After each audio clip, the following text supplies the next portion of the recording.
We now return to the Great Ace Attorney Chronicles. Ah, Gina, how are you holding up? I'm starting to feel quite warmly towards her frequent cold shoulders now. Ginny, are you alright? Why aren't you saying anything? What's the point, eh? Why go to all this trouble and fight so hard for the likes of me? What? Oh, you saw it, that picture? What picture? Ah, you mean this, the photograph taken by Hurley's red-handed recorder. Well, I didn't think it would have captured a scene like this, that's for sure. It's hopeless. Anyone who sees that's gonna think I did it, ain't they? Well, I won't pretend it wasn't a bit of a shock when the prosecution first presented it to the court. Surely you've got to have your doubts about me now. Can't think I'm innocent.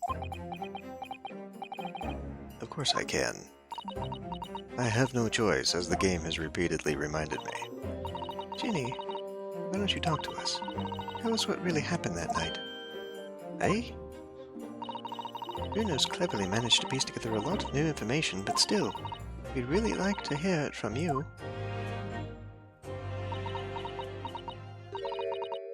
Alright then. It was after we had that dinner together at your place, right, Iris? Then we had a chat up in your office, didn't we? Yes, I remember.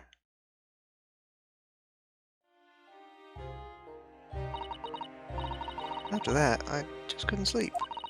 So I slipped out and went down the street to the 2-to-1, the Winterbank's place. I had to know if Iris's story was there or not, the Hound of the Baskervilles.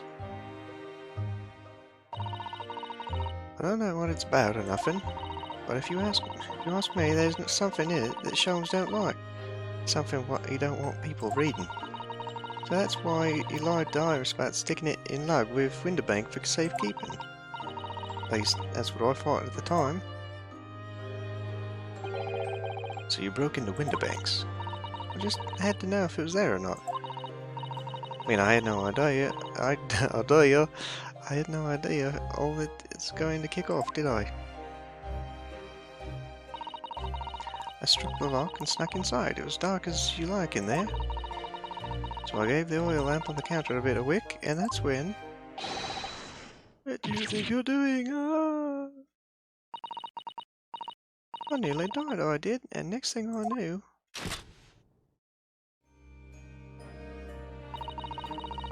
I grabbed the gun off the counter and was waving it in the air like, I don't know what.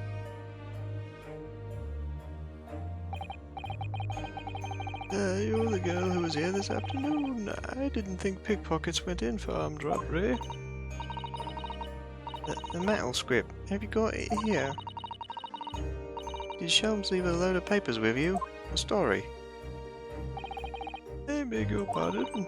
The Hound of the something or other. If it's here, I want to see it. I'm sorry, young lady, but I'd sooner die than relinquish an article belonging to one of my customers. I don't want it. What will I do with it anyway? I just want to see its ears, all. Oh, you want to see it, do you? I want to know if Sholmes really pawned the ear or not. This is killing me, by the way. Please, just let me see it and I'll go. Oh, very well then. But for pity's sake, stop waving my gun around, would you?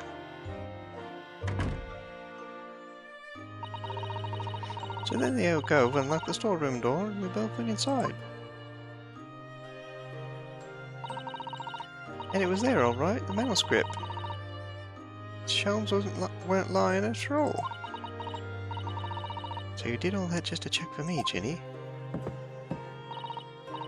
Anyway, then there was a bit of a kick-up out in the main bit of shop. Skulkin brothers arriving on the scene, yes. What was that noise? Someone's breaking in. Dear me, is there some burglars convention here tonight that I don't know about? I think I forgot to shut the door behind me. Sorry. I'd better go and take care of it. Could I possibly have my gun back? Oh, we'll come with you and... Now don't be foolish, young girl. You must stay right here. Don't leave this room under any circumstances. And with that, he took the gun out of my hands and walked back out into the shop. Hung back in the storeroom, like he said, straining my ears in the dark to hear what was going on. It sounded like they got into a bit of a scrap. I started to think I should help, see? So I was just about to go out to the storeroom myself when... 2 shots. I had a couple of shots go off, 2, I think, almost at the same time. And then, there he was, right at my feet, lying face down on the floor. I was right next to the storeroom door, so I slammed it shut and locked it quite quick as you like. Because you thought whoever had shot Mr. Winterbank might come for you. Yeah, so I went to grab the old cove's gun. I figured I'd put up a fight at least. And when I got a better look at him, I knew.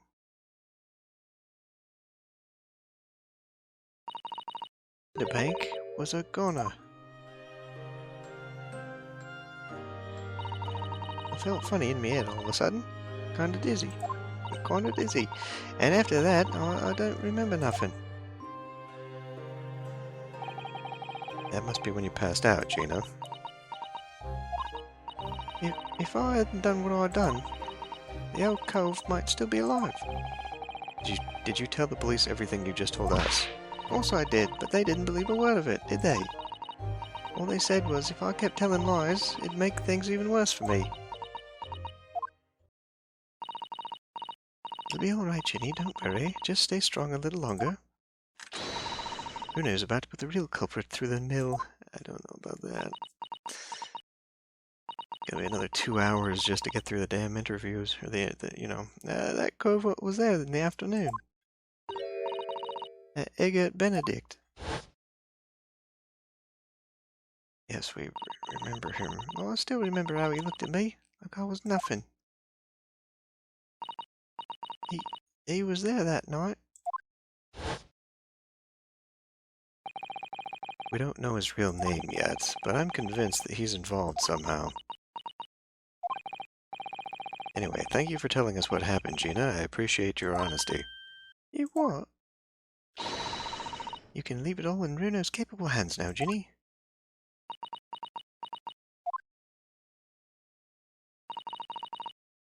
Mr. Naruhodo? Yes? How come you trust me? I don't get it.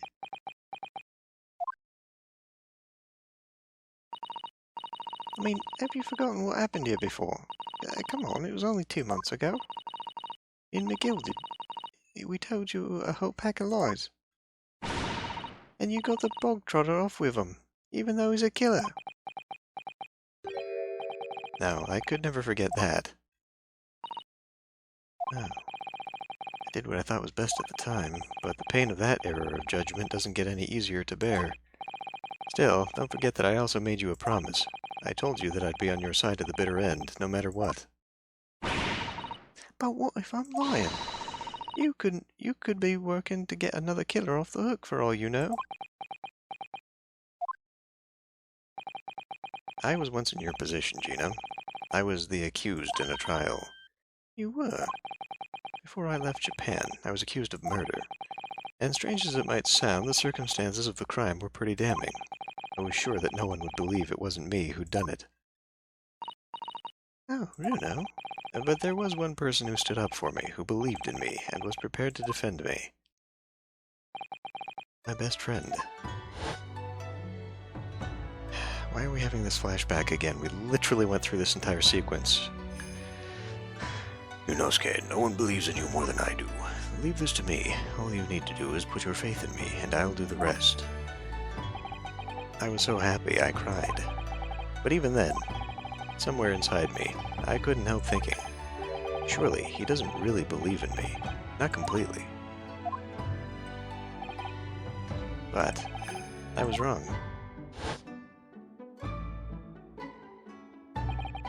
As soon as my trial began, it was obvious. He had an absolute, unwavering belief in me.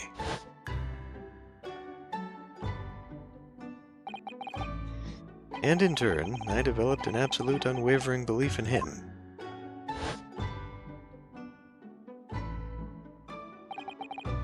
Since then, I came to realize, if you want someone to believe in you, you have to believe in the other person first. What are you saying? I promise you, Gina, that no matter what happens, I'll keep believing in you. So you don't need to worry. I won't let you down. Even though I'm a diver and a no-good liar. You're not like McGilded, I know that. Hey? That's right, you're our friend, Ginny. Iris? You know, we know you better than you think. I'm not so sure we do. It's been 2 months, right? And we've come to the conclusion that you're someone we can trust. Yes. That's really all we need to know. Exactly. Mr. Naruhodo, I mean,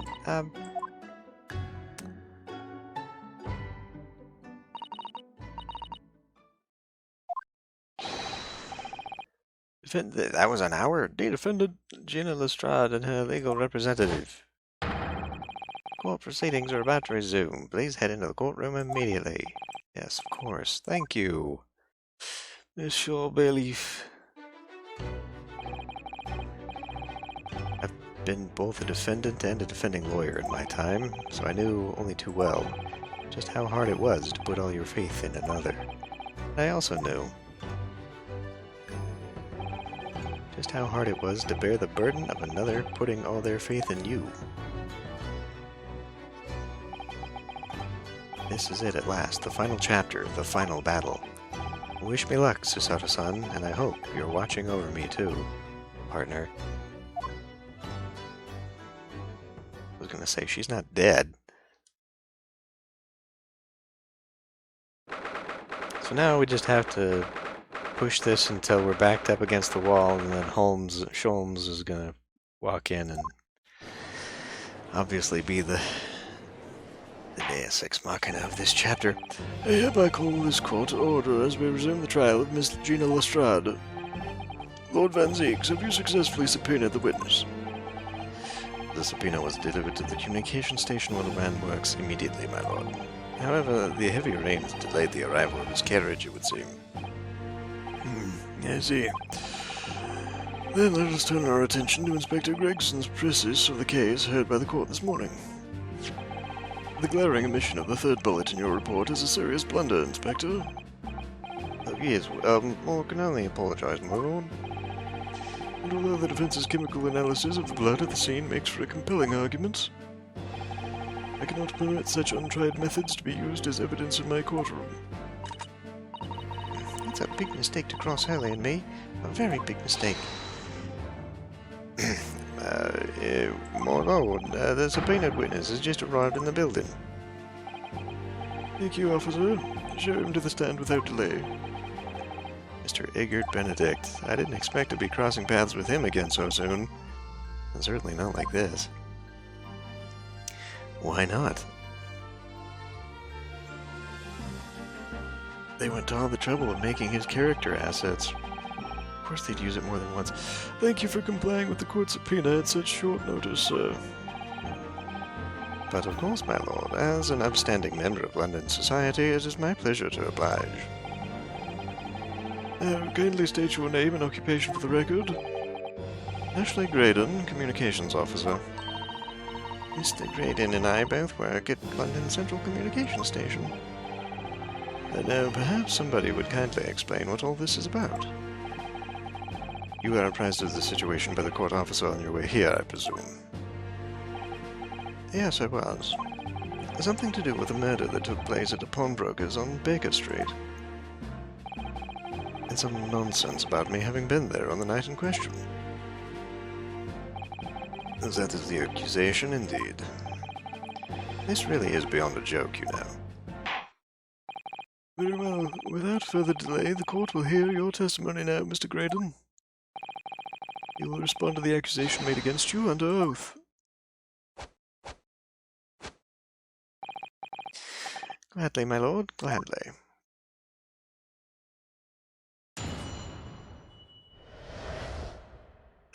accusation. Naturally, I have occasion to make use of pawnbroking services from time to time, but are you seriously suggesting I colluded with these thugs to break into the place on the night of the murder?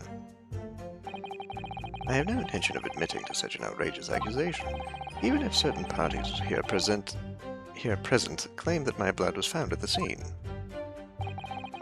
Some Scaramouche detective's homebrewed tincture can hardly be taken as serious evidence. So you deny the accusation completely, do you? I must say I am dismayed. For the highest court in the land to be swayed by this self-professed detective's toy. It was the will of the jury, and our great British justice system demanded that the jury's will is upheld. Then it would seem we have the misfortune of a most inept assembly of jurors today. By golly, how long am I expected to be detained here? If, following the defense's cross-examination, your involvement in this matter has not been established, you will be free to leave immediately. Good, then I shall be away in time for afternoon tea. Some small consolation, at least. Let us not hold up Mr. Graydon any longer than necessary, counsel. Proceed with cross-examination. Oh, we meet again, Mr. Edgar Benedict. Or is it Mr. Graydon? My apologies. You are Ryunosuke Naruhodo, defense lawyer. We have met. If you say so. Ashley Graydon, enchanté. So,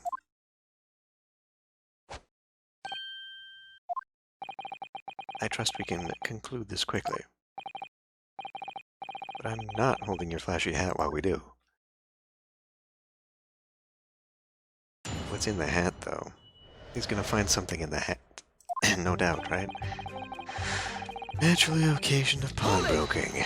What do you mean by that? Yes, we even met in the very pawnbrokery where the crime took place in the afternoon of the day in question. Though, of course, you introduced yourself by a different name at the time. It was Mr. Edgar Benedict, I believe. Tell me, what made you... The witness is here to testify about events that took place that night. He is under no obligation to answer such unrelated questions. You can't be serious. Thank you, because I certainly do not feel inclined to answer such an inappropriate question. So he's going to be evasive, is he? In an effort not to give anything away. This could be tricky. No doubt.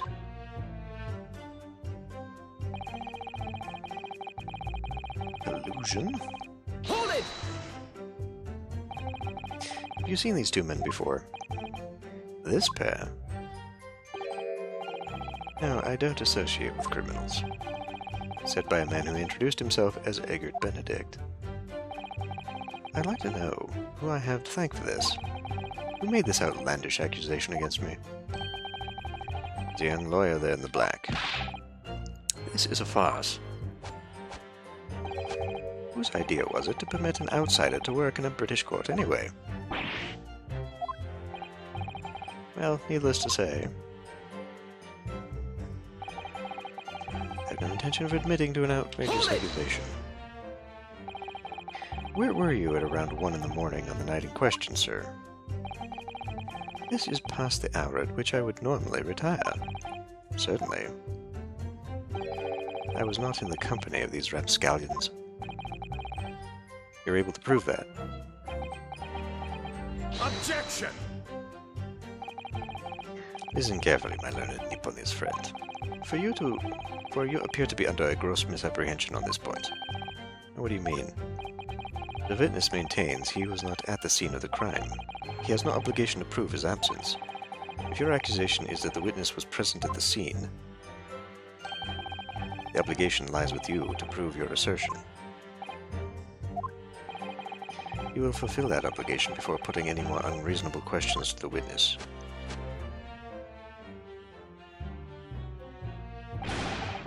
A silent victory wiggle, thanks. Even if certain parties were present claiming my blood was found at the scene. Blood was found at the scene of the crime. There's no question of that. Mr. Sholmes' chemical analysis has positively identified the substance as such. But I am not the only human to have blood running through my veins, am I? How can you be sure that blood is mine? It could equally be the blood of one of these two miscreants. Every individual's blood has a slightly different composition, it seems. Mr. Sholmes' chemical is able to differentiate different blood samples. Spare me the science lesson. Who is this Sholmes character, anyway? Oh, I assumed all Londoners would know the name. He's a renowned detective. So even you are unable to bring yourself to say, great detective. A great detective, you say? Now where in the realm of fairy tales are we? Excuse me. Do you have something to say about that, Mr. Skulkin? What, me? No, the Mr. Skulkin next to you. Well, I've had it up to here with this. How many times have I got to tell you? Yes, I know, you're not Big Bruv Sulky. Mr. Nash Skulkin. Hey, God blimey, Governor, what do you want? Is it not the case that when Mr. Graydons just spoke, a thought went through your mind? Would you care to share that thought with the court? Hey, me thoughts? I don't have none of them. It must have been him. You what? Mr. Nash Skulkin, answer the question, please. What went through your mind when Mr. Graydon just spoke? Nothing. Honest, Gov, nothing. I was just thinking, if he waves his arms around like that much more, it'll open up the wound again, that's all. What wound? Where he's took that bullet, of course. It was only 2 days ago. It ain't gonna be healed up yet. So I was, I was worriting for him. And, oh, Ailes bells. Mr. Graydon, did you hear that? What? Your comrade is worried about you, it seems. On account of your injured arm. My lord. Yes, Mr. Graydon? I have no idea what these two wretches are talking about. Certainly, I shouldn't be expected to answer anything in relation to their mindless insinuations. We know that someone other than the victim was hit by a bullet at the scene of the crime 2 nights ago. And from the height of the bullet hole in the wall, that person was likely hit in the upper arm or thereabouts. Which would also explain the torn jacket. Perhaps you'd allow a court official to examine your arm, sir. The left arm that you're currently clasping with your right hand, as if in pain. But the torn jacket was on his right arm. No, I refuse. You have shown no evidence whatsoever that links me to these common thieves. Accordingly, I am not obliged to permit any such invasion of my privacy. As I've already said, I'm completely uninvolved in all this. I've never had anything to do with the pawnbrokery where this fellow was killed whatsoever. That's a contradiction. I take offense at the insinuation that I was in any way involved. You claim to have nothing whatsoever to do with Mr. Winterbank's pawnbrokery. My lord, the defense would like that last statement to be added to Mr. Graydon's formal testimony. Very well, counsel. Continue with your testimony, Mr. Graydon.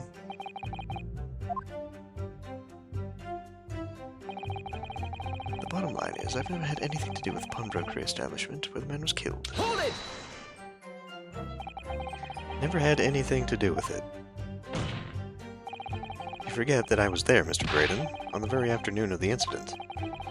Obviously, I am not a complete stranger to the pawnbrokers.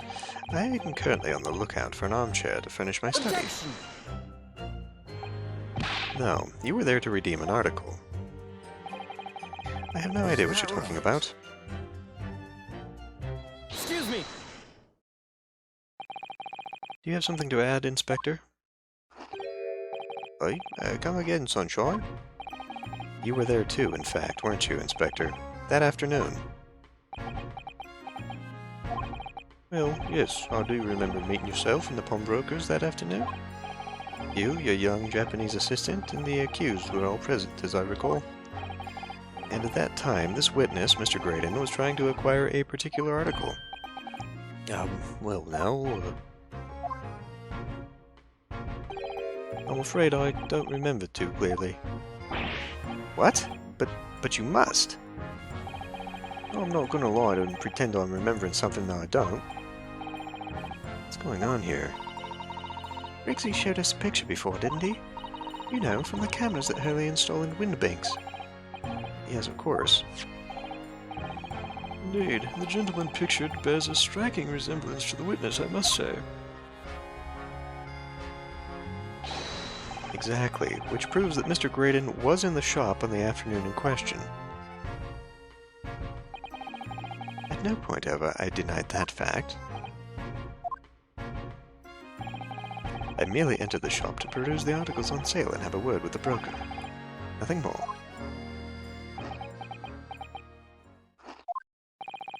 This makes no sense. I understand why Mr. Graydon might be trying to cover his tracks. But why would Gregson be trying to avoid giving testimony about what happened? That's all he's going to say on the matter, is it? What do you think, Renaud? I think he has no intention of telling us anything. He's well aware that the less he says, the less chance he has of giving himself away.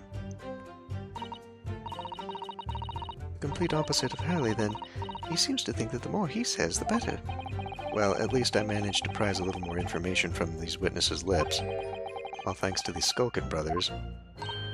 Yes, they were the key to it, after all. So he says he had nothing to do with Winterbanks. Well, we know that's not true. Perhaps now would be a good time to have a proper look through the court record. Good idea. You never know what tiny scrap of information could become a valuable weapon. I guess I should have done that before we went into this thing.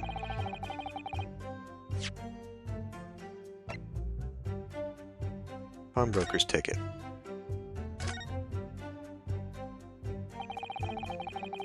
Mr. Winterbank appears to have used the back photograph to write a redemption ticket. It's written very neatly, but still, perhaps he ran out of paper, so had to use anything he had to hand. It's hard to know what's in the front, and what's the reverse side now.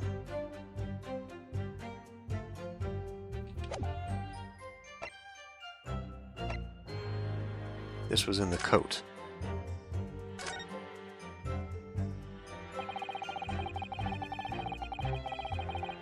Redemption deadline at 10:30 p.m. Mr. Winterbank appears to have used the back of this photograph to write out a redemption ticket. It's written very neatly, but still, perhaps he ran out of paper, so had to use anything he had to hand. It's hard to know what's front and what's reverse. So it's got to be that one.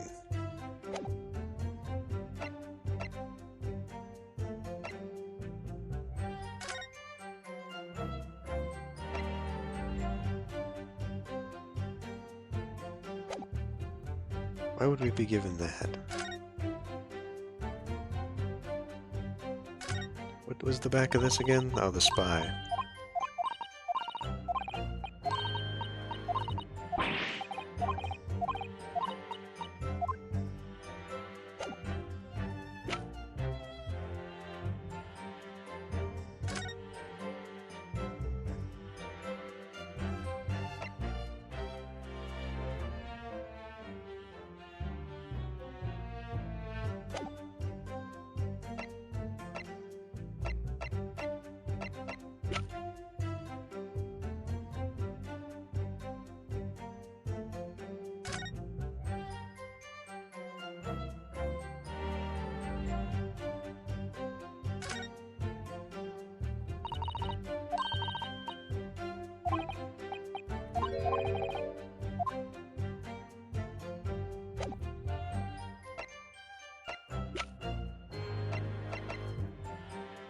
Oh, I mean, it would have to be this.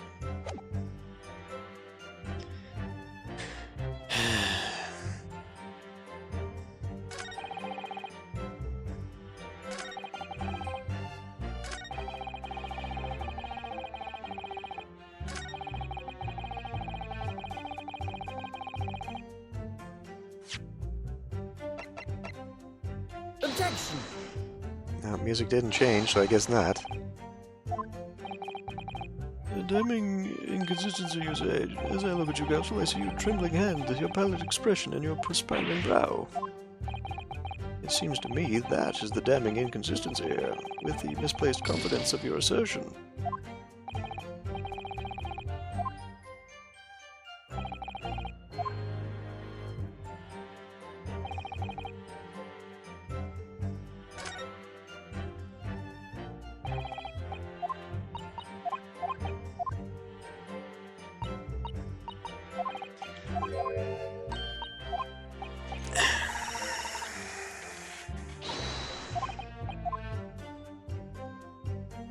Alright.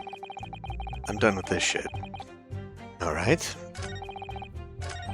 Turns out it is the other piece of evidence.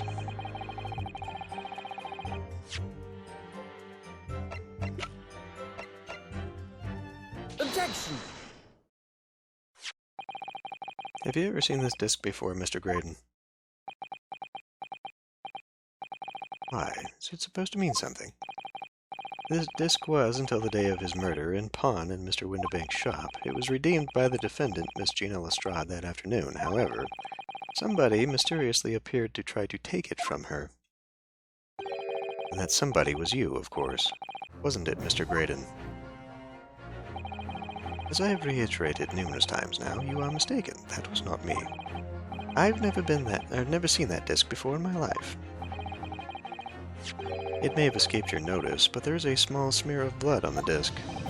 Yes, resulting from an abrasion of the thumb, perhaps. That's right. The surface of the disc is covered in hundreds of tiny metal bumps. In the skirmish to acquire the disc, the thumb of the person who tried to take it suffered minor lacerations.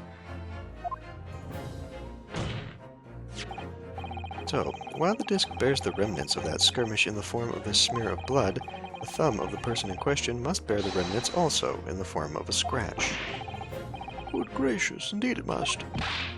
Mr. Graydon, you refused to allow a court officer to examine your arm before. Are you now going to refuse to allow us to examine your thumb? Because I have no doubt that it bears a small scratch consistent with the smear of blood on this disc. Well. It would seem I underestimated you. What is the meaning of this? So you admit it now. You admit you have a scratch on your thumb from when you attempted to take the disc from the defendant.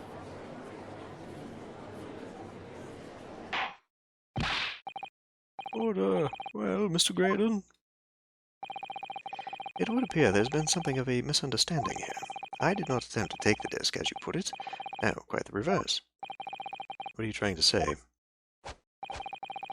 It's really quite simple, you see. The disc was mine from the outset. Is there some crime in taking an item that you own out of pawn? What?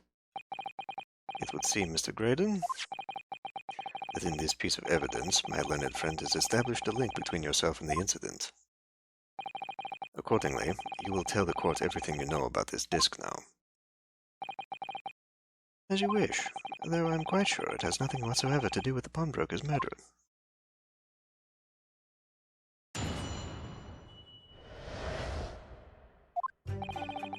There's a note on the disc saying for McGilded, but the item belongs to me. The redemption ticket was stolen from me by the accused, that filthy gutterling, on the day in question. I proceeded at once to the shop in order to explain my situation and redeem my article. In the end, of course, the disc was taken by the police. In other words, I had absolutely no reason to break into the shop later that same night. Did I hear you correctly, sir? McGilded, you say? The famous London philanthropist, who perished in this very courtroom 2 months ago after being acquitted of a distinctly messy murder. Yes, my lord, the one and the same. Good lord. Mr. Graydon, are you saying that Mr. McGilded and yourself were acquainted? Yes, that's correct.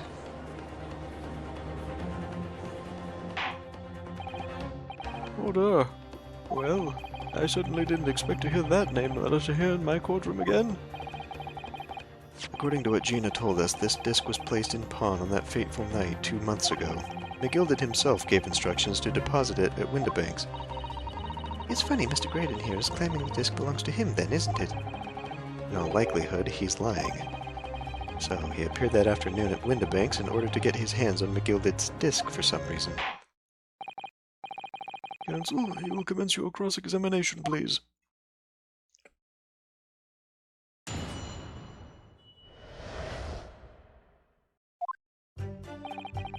There's a note on the disc saying for McGilded. Hold it! Would you care to explain how this belongs to you? As you will observe, a communications officer, such as myself, commands a fine salary. You are certainly exquisitely dressed, sir. So you see, I have little need to make use of the services provided by the pawnbrokery trade. However, I did once find myself in difficulties having misplaced my purse whilst on an errand.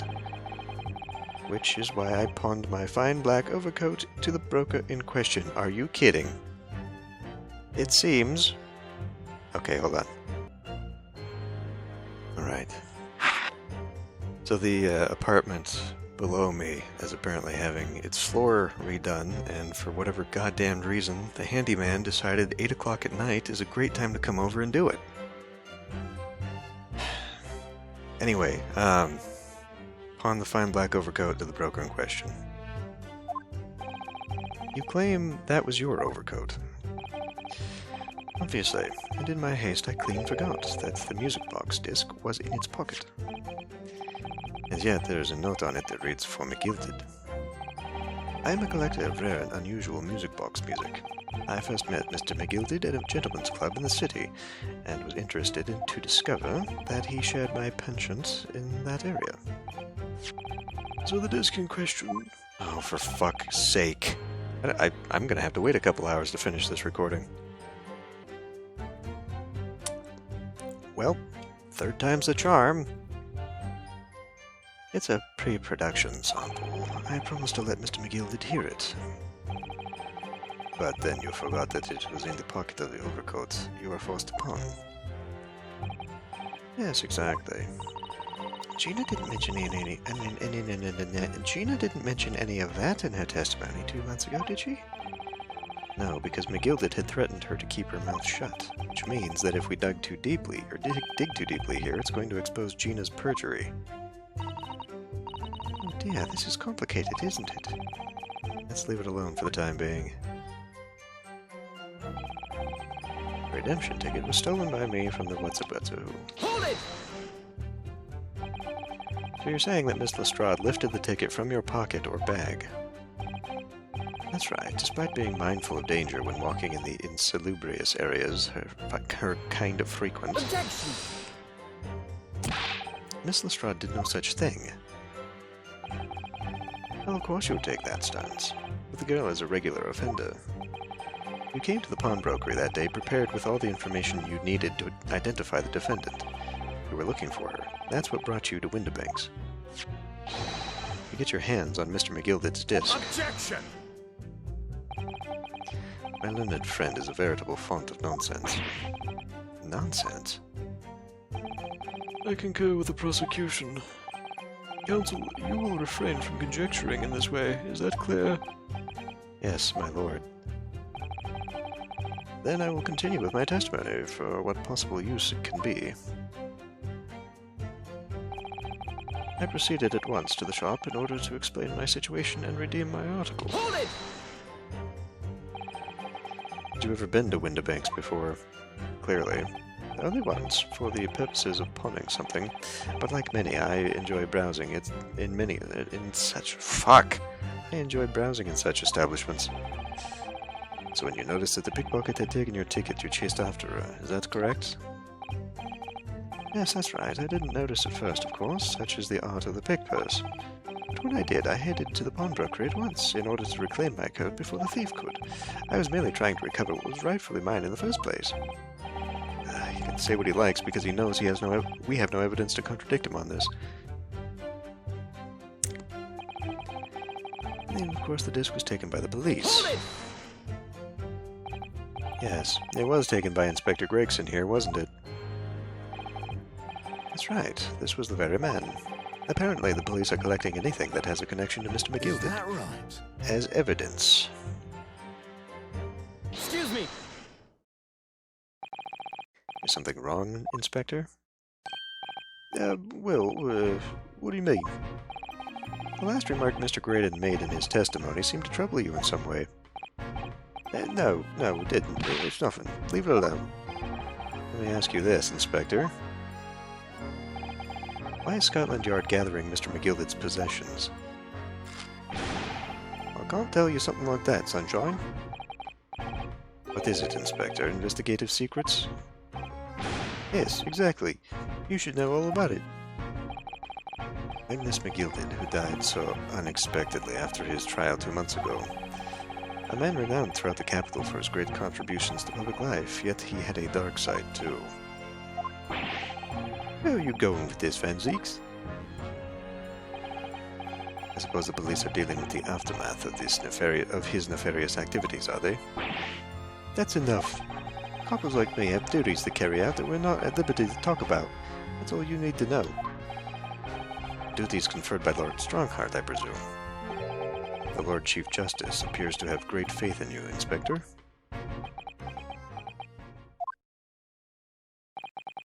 The bottom line is, if you want to get more out of me, you're gonna need Lord Strongheart's paw print first. Well, what's all this about? It's like there's something going on between Gregson and Lord Van Zieks here. Well, it would appear that the Inspector has revealed all he is at liberty to reveal. Mr. Graydon, let us return to your testimony. Gladly, my lord. In other words, I had absolutely no reason to break into the shop later that same night. Hold it! But perhaps you'd seen something of value among the forfeited items. No, not at all. Oh. A valuer was brought in by the police to assess everything in the shop. Without exception, every article in the shelves was common or garden bric-a-brac. In that case, it's clear that you broke into the shop later that day in order to recover Mr. McGilded's disc. Have you not been listening, man? Even if I had wanted to recover the disc, you may recall that it had been seized by the police that afternoon. It was no more in the shop that night than I. As I keep saying, I simply had no reason to break in. So there was nothing of McGilded's left in the shop that night, nothing this man might have been after. I wonder if that's really true.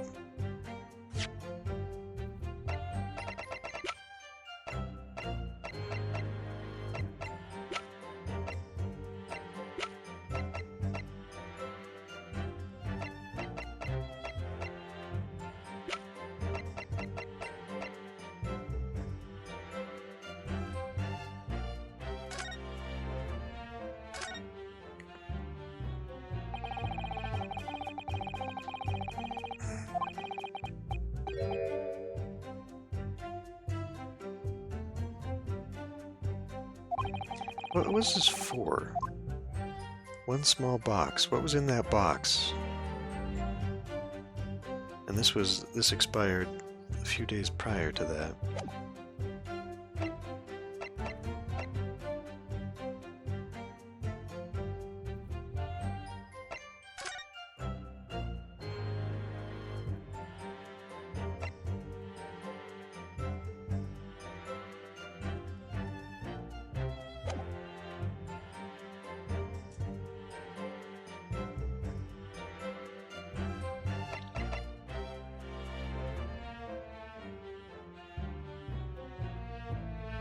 Mr. Mason's blood.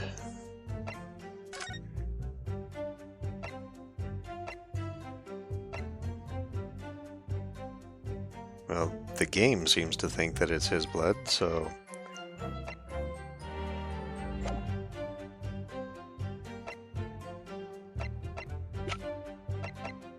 I don't know what else he would have had.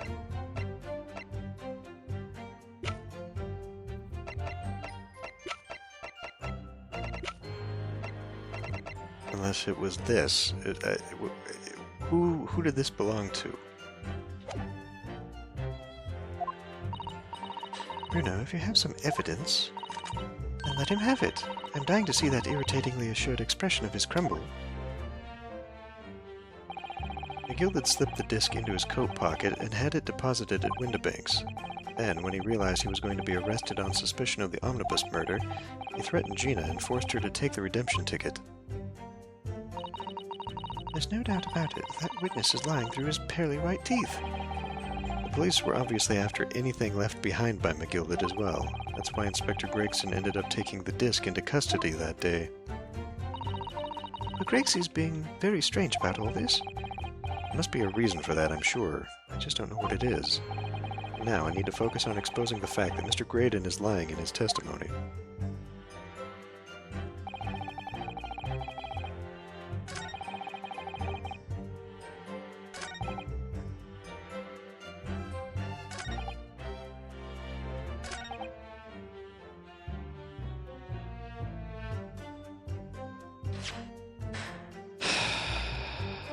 This? Objection! This disc was deposited at Windibank's on Magnus McGilded's instructions. You knew that, and you went there with the intention of obtaining it for yourself. Objection! Conjecture again. In any case, the disc was taken into custody by the police that afternoon. The witness has no reason to visit the pawnbrokery again that night. Objection! There goes my cord. Sorry, my learned friend, but that's not true. What? Mr. McGilded had another article in pawn at Windibank's, as this second pawnbroker's ticket proves. There were two articles belonging to Mr. McGilded in Windibank's pawnbrokery, and the reason you broke into the shop that night was to recover the second one. Together with your two accomplices, the Skulkin brothers. This is the second ticket, is it? What had the men deposited? The article description reads, one small box. A rather vague description, it seems to me. Are you suggesting that I broke into the pawnbrokery with these clowns in order to steal some trinket box? I believe there are adequate grounds to suspect that you did. This is absurd. Why on earth would I do such a thing? Once the article had been forfeited, I could simply walk into the shop and purchase it. There'd be absolutely no need for me to resort to theft. That's a good point. Indeed. The witness makes a solid argument. So that means that for some reason, this Graydon fellow needed the small box that very night, does it? Objection! It's time to put an end to this nonsense, my lord. Could you be a little less cryptic, Lord Van Zieks? I do hate to ruin my learned friend's arguments, but the truth is quite incontrovertible. On the night in question, no small box was taken from Windibank's pawnbrokery. And the rest assured that the prosecution can prove it. What? Good gracious. Inspector, show the photographic prints to the court, if you please. Yes, sir. Prints. These prints were taken from one of the detective's security cameras. Ah, Hurley's red-handed recorders again. As previously explained, using this plan of the shop layout. The victim's establishment was furnished with automatic cameras in two locations. One was set to capture the counter where Mr. Windibank received his customers, and the other was set to capture the shelves on which articles were placed for sale once forfeited. According to the information on this ticket, Mr. McGilded's small box had been forfeited already, 2 days before the incident, at 9 p.m. on the 13th of April to be precise, which means it would have been on the shelves of forfeited items in the shop front. Now, what I have here is a print taken by one of the cameras about 2 hours before the incident. That's at 11 p.m. on the 15th of April. The victim certainly had a very full shop, it would appear. And here we have another print. This one was taken about 2 hours after the incident. I see, so we have two pictures to compare. Though I must say that placing them side by side leaves me cold. Does it? I'm trying to do this without the cross-eyed thing, just to see what is missing.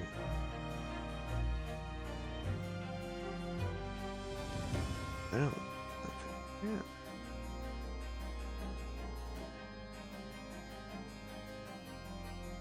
Aha. That's been moved.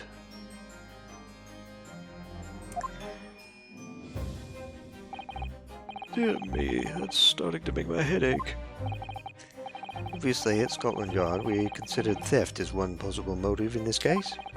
We explored the possibility that something had been taken in addition to the victim's life. So your men have already compared these two prints thoroughly, Inspector? Yes, sir. We counted every single item in each of these two photographic prints. And the Yard's conclusion is that exactly the same number are present in both. In other words, nothing was taken from the pawnbroker on the night in question, and my learned friend's assertion is nothing more than a hopeful fantasy. I don't believe it. If I could have just shown that he'd stolen McGilded's pawned box, I might have been able to break him down at last. You know what, Bruno? I've been thinking, I wonder if these two photographs really are exactly the same. What? So, counsel, in the light of the evidence put forward by the prosecution, what is your position? It seems that, in fact, on the night in question, nothing was stolen from the victim's establishment. Do you accept the prosecution's assertion? I don't know. Could there be some hidden discrepancy in these two photographic prints? Use a piece of evidence. I mean, point out a discrepancy, how about? Use a piece of evidence? Is it going to make me use the thing to prove it? I can point it out myself.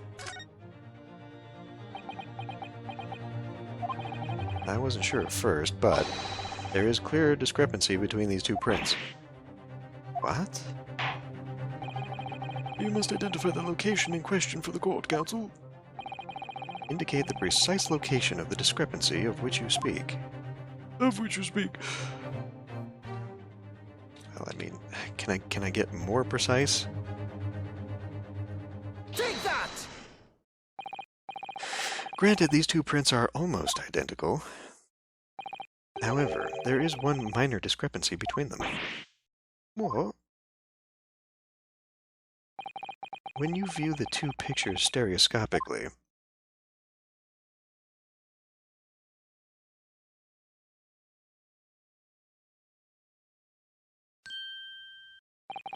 a single area stands out as being different, the location of this small box.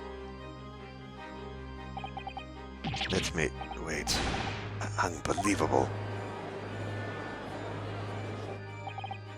By Jove, you're right. How extraordinary.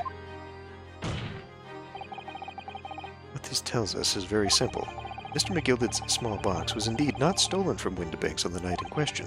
However, there can be no doubt that somebody picked up this particular box and then returned it to its place on the shelf. Are you suggesting that the small box originally deposited by Mr. McGilded is in fact... Yes, the very same small box I just identified in those photographic prints. Objection! Mindless guesswork. What if it was? So a box was moved on the shelf. Nothing was stolen. Which means, quite simply, that nothing has changed. That may be true, but... Alright, McGilded's box wasn't stolen then. But doesn't the fact that it was moved like that change things? Changes everything. I believe this changes everything about the case. How can that possibly be? The crucial point is the fact that what was moved was a small box. In other words, we have to consider what might have been inside that box. What are you suggesting?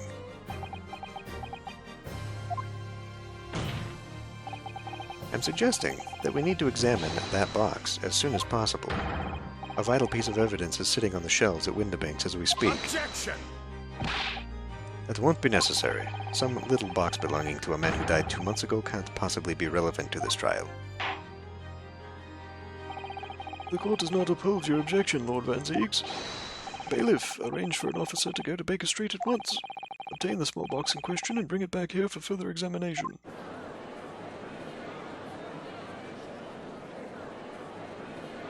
This is going to take forever. This is literally going to take forever to finish this game.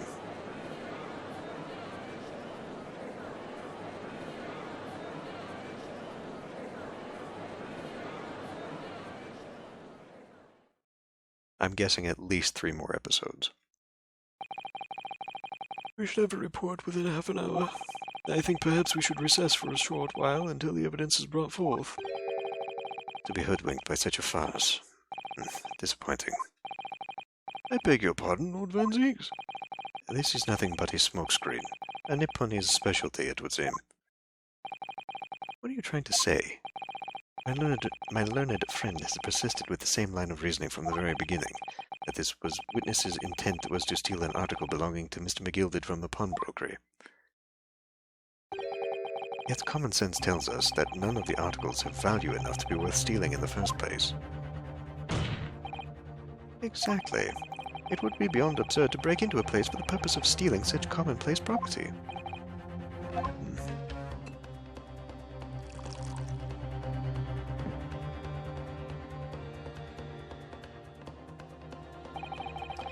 If your lordship recalls, Mr. McGilded perished 2 months ago, immediately after the conclusion of his trial. A trial in which he was found not guilty. A trial in which it was established he was the upstanding member of society his reputation implied, in fact. So I propose a toast to my learned friend and his most insightful defense. The articles this upstanding member of society pawned were entirely ordinary. A black overcoat that just happened to have a music box disc in one of its pockets and a small box. I assure you, I wouldn't accept even if the man tried to make such a gift of such things to me. And yet you did. You know, that does make a lot of sense. It's not as if he was gold the jewels, is it? And goodness knows Mr. McGilded's rich enough, but you can't deposit cash at a pawnbrokery. The prosecution's argument is undeniably compelling. It is incumbent on the defense not to bolster its arguments. To explain what possible significance these commonplace articles pawned by this fine citizen could have had. Well, counsel, is your argument in fact demonstrable? Are you able to show proof that the disc or the box are in any tangible way related to this case? Well, what's the matter, Runo? We know that they're related, don't we? They're both vital pieces of evidence. Yes, of course, you and I both know that. We know McGilded's true character, and we know the disc is significant, even if we don't know why. But if we explain all that to the court at this point, we'll have to acknowledge that McGilded's acquittal 2 months ago was a mistake, that the defense's argument was flawed, based on false information. Oh no. And that would mean admitting that Gina committed perjury.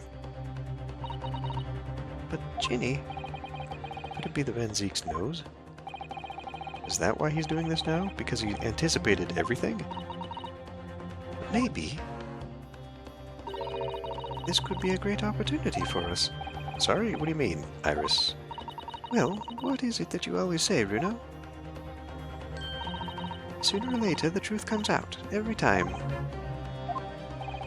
Alright, the exact significance of the things that McGilded deposited with Mr. Windibank is something that only Gina can explain to the court. But if I put her on the stand to testify about that, it could critically damage our chances of winning this case. Aren't we all about the turnaround in the long shot here? Have Gina testify. It's the only thing we can do. My lord, the defense would like to make a proposal. Oh, a proposal, counsel. While the court awaits the arrival of Mr. McGilded's small box, I would like to call the defendant, Miss Gina Lestrade, to the witness stand. The defendant? To what end? It's to do with the various articles deposited at Windibank's by Mr. McGilded, my lord. Miss Lestrade has information relating to them. I believe it would be beneficial for the court to hear what she has to say. that will prove the significance of the articles in question once and for all. Well, well, things are becoming interesting. I presume you've considered the implications of the testimony you're proposing. In particular, the impact it will have on the accused's standing, and indeed your own. I have. Lord Van Zeeks, would you care to explain that last Oh, Jesus Christ, we already did this. This serves no purpose in storytelling. We already had the dramatic irony where the characters themselves know this, and now, what, we're playing this out for the audience, which is also me and you? Like, what the fuck is wrong with the Japanese when they write this shit? Then again, I've seen Dragon Ball Z, so, you know. The prosecution accepts the defense's proposal. I move to interrupt the cross-examination of the current witness and hear from the accused herself.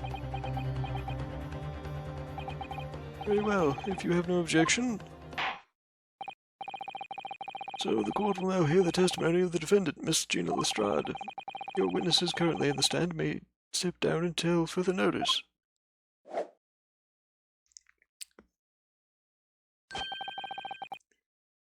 Then I shall bid you good day.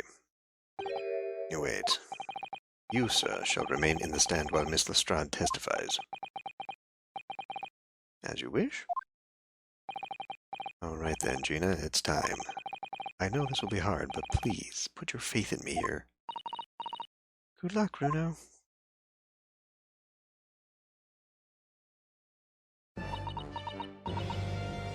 Alright, we're gonna end this one here. I'll see you next time.